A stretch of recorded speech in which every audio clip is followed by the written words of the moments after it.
Power 4 minus 1 by x to the power 4 এর মান কত? তো আমরা এইটার মান যেহেতু চাইছে তাহলে এটাকে ভাঙাইতে হবে না? জি স্যার তো ভাঙাই নেই তাহলে এটা একটু ভাঙাই নিয়ে দেখো কি হয়।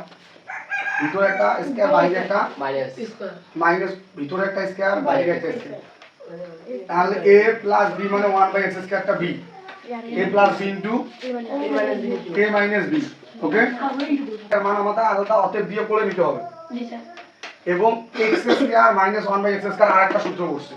জি স্যার মানে এটা আবার x square plus 1 by x square এটা তো ভাঙানো যায় না, এটা যা আছে তাই, এটা মান বের করব অতএব জি দিয়ে। স্যার এইটাকে ভাঙা যায় স্কয়ার মাইনাস b স্কয়ার, আবার সেম সূত্র বসছে। তাহলে a plus b into a minus b। একটাবার চিন্তা করে দেখো, এইটার মান তোমার 7 দেওয়া আছে, জি স্যার এটার মান কত দেওয়া আছে? 7 7 দেওয়া আছে। আমার এই পাশের মানটাও নাই, এই পাশের মানটাও নাই। Square minus b square a plus b into minus b, পরেরটা আবার square minus b square a plus b into minus b। তার মানে এই মানগুলো আমার লাগবে, তুমি সেগুলো আগেই বের করে নিতে পারো। আমি যদি স্কয়ার প্লাস b স্কয়ারের মানটা বের করি, তাহলে আমাদের দিতে হবে a plus b whole square minus 2ab। Okay, জি স্যার সূত্র বুঝো, ভালো করে সূত্র বুঝো। তাহলে এইটার মান 7, তারপরে স্কয়ার মাইনাস 2, 7 7 49 মাইনাস 2, তার মানে 47। তাহলে এটার মান পেলাম আমি 47 পেলাম। তাহলে আমার এইটার মান এখন লাগে না, জি স্যার এটা ওসকে দেব তাহলে এইটার মান এখন আমরা যে প্লাসের মান দেওয়া আছে এই মাইনাসের মানটা লাগবে। তো আমরা এখন হোল স্কয়ার টাইপের যে সূত্র সেটা বসাবো।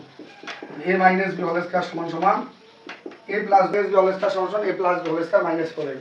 তো এইটাকে কাটো, এটার মান 7, তারপরে স্কয়ার মাইনাস 4, 7 7 49 মাইনাস 4, 47 তাহলে কত আসে?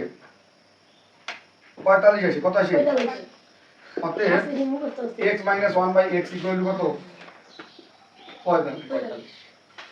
45 তো এটাকে এইভাবে লেখা যায়, দেখে কি লেখা যায় বলবো?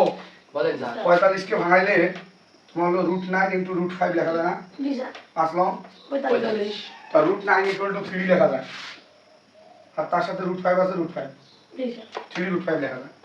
তাহলে এটার মান পাইলাম আমি 35 3 √5। এখন 47 গুণন 7 গুণন 3 দাও দেখি কত হয়? তো 87, তার সাথে √5 আছে, √5, এটাই হলো অ্যান্সার।